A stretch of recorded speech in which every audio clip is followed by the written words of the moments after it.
வணக்கம் நண்பர்களே. இன்னைக்கு நாம லைக் அண்ட் ஆஸ் அப்படிங்கிற 2 வார்த்தைகளை பத்தி பார்க்க போறோம். இது என்ன ரொம்ப சிம்பிளான வார்த்தை தானே. இதுக்கெல்லாம ஒரு டாபிக் தேவை அப்படின்னு நினைச்சீங்கன்னா, இதை வந்து சென்டென்சஸ்ல பயன்படுத்தும் போது எப்படி கொஞ்சம் பவர்ஃபுல்லா இல்ல எம்பசைசிங்கா இருக்கு அப்படிங்கிறத எக்ஸ்பிளைன் பண்றதுக்காக நான் இந்த ஒரு குட்டி டாபிக் பத்தி பேசணும்னு நினைச்சேன். இந்த 2 வார்த்தைகளையும் நீங்க ஏற்கனவே வந்து சென்டென்சஸ்ல நிறைய பயன்படுத்திருப்பீங்க. உங்களோட ஸ்போக்கன் இங்கிலீஷ்லயும் இல்ல உங்களோட ரிட்டன் இங்கிலீஷ்லயும். இல்ல இந்த 2 வார்த்தைகளை பயன்படுத்தி இன்னும் கொஞ்சம் சஃபிஸ்டிகேட்டட் கொஞ்சம் காம்ப்ளிகேட்டடான சென்டென்சஸ் எப்படி ஃபார்ம் பண்றது அப்படின்னு உங்களுக்கு கத்துக்க விருப்பம் இருந்தா இந்த கமெண்ட்ல தெரிவிங்க. அதை பத்தியும் பேசுவோம். So before going into the further discussion, let's take a look at the introduction on what these words really mean. Like அப்படின்னா similar to.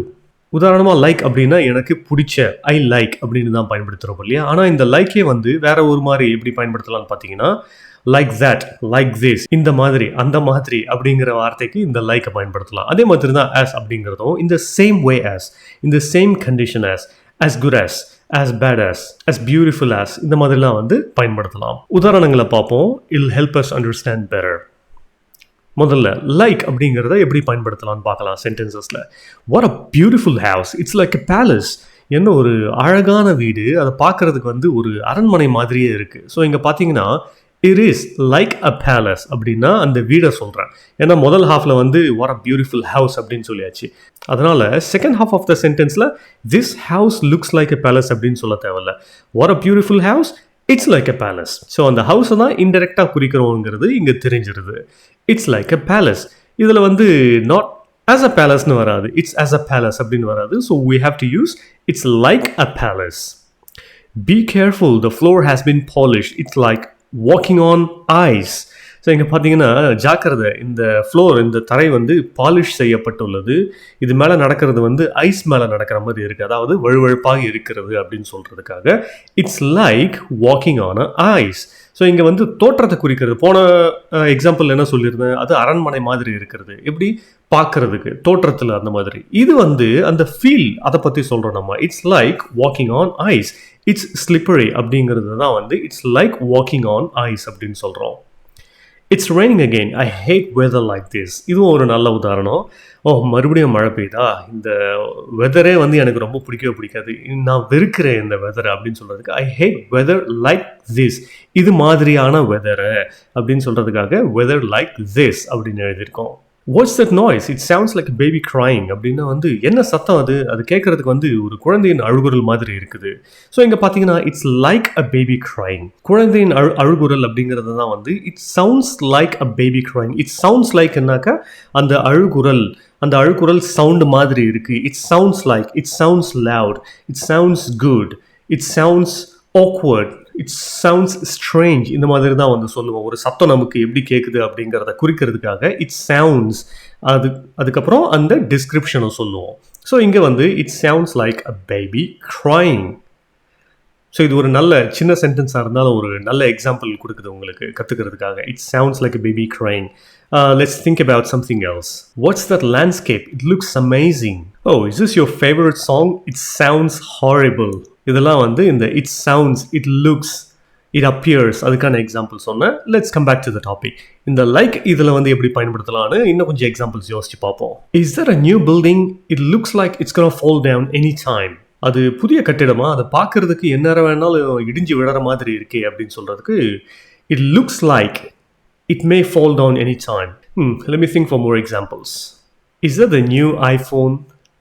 It appears dearer. இதுக்கான அர்த்தம் என்னன்னு சொல்லிட்டு எனக்கு கமெண்ட்ல சொல்லுங்க. ஸோ நீங்கள் ஒரு விஷயத்தை தேடி கண்டுபிடிக்கும் போது பல விஷயங்கள் அந்த தேடலின் போது கற்றுக்கலாம்.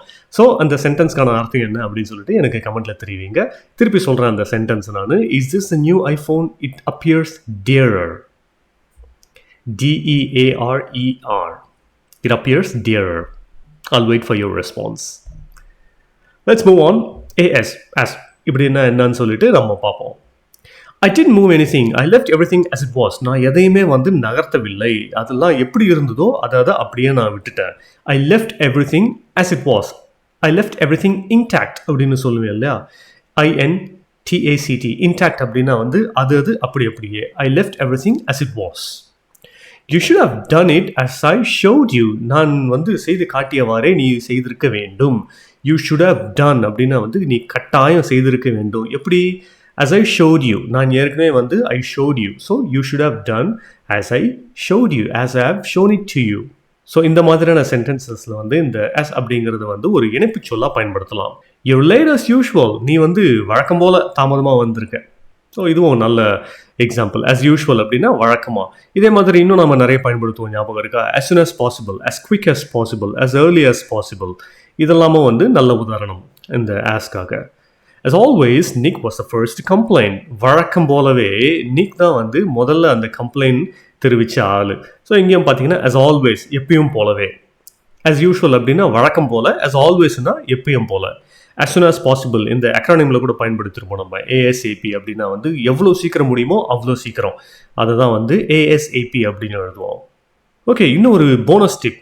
இப்போ நம்ம லைக் அப்படிங்கிறது என்னன்னு பார்த்தோம், as அப்படிங்கிறது என்னன்னு பார்த்தோம். as if அப்படின்னா என்னென்னு ஒரு இது ஆசிஃப் அந்த பேர் கிடையாது, as if அப்படிங்கிற ஒரு ஃப்ரேஸ் இது. இதை வந்து எதுக்காக பயன்படுத்துவோம்னு பார்ப்போம். Sometimes we use like or as if to say how somebody or something looks, sound or feels. ஒரு விஷயமோ இல்லை ஒரு சப்ஜெக்டோ எப்படி தோன்றுகிறது நமக்கு, இல்லை வந்து அதனோட செயல்பாடு எப்படி இருக்குது அப்படிங்கிற விவரிக்கிறதுக்காக இந்த as if வந்து பயன்படுத்துவோம் நம்ம. That house looks like it's gonna fall down. Or that house looks like if it's going to fall down. அந்த வீடை பார்த்தாலே வந்து எப்போ வேணாலும் இடிஞ்சு விழற மாதிரி இருக்குது அப்படிங்கிறதுக்காக தான் as if it's going to fall down. இதை விட இன்னும் ஒரு சிறந்த எக்ஸாம்பிள் ஒன்று இருக்குது. அப்படியே நீ செஞ்சிட்டாலும் as if you're gonna do it, as if you're gonna complete the task. இன்னும்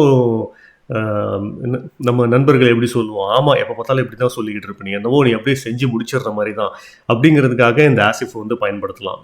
நல்லா பொருத்தமாக இருக்கும். Amy sounded like she had a cold, didn't she? Or Amy sounded as if she had a cold, didn't she? அவங்க வந்து Amy வந்து எப்படி how did she sound, நமக்கு வந்து எப்படி தோற்றமளித்தார்கள். அந்த சவுண்டு ஒருத்தர் வந்து எப்படி வந்து நம்ம Amy soundedனு சொல்லுவோம், அவங்க பேசுகிறத வச்சு, அவங்க குரலை வச்சு, அவங்க குரல் எந்த மாதிரி இருந்துச்சு அதை கேட்கும்போதே வந்து அவங்களுக்கு ஏதோ கோல்டு மாதிரி இருந்துச்சு அப்படின்னு சொல்லுவேன் இல்லை, அதுக்கு தான். ஸோ முதல்ல வந்து அந்த லைக் அப்படிங்கிறத பயன்படுத்தி சென்டென்சஸ் எழுதியிருக்கேன். அதையே as if அப்படின்னு எழுதும்போது எப்படி மாறுதுன்னு பாருங்கள்.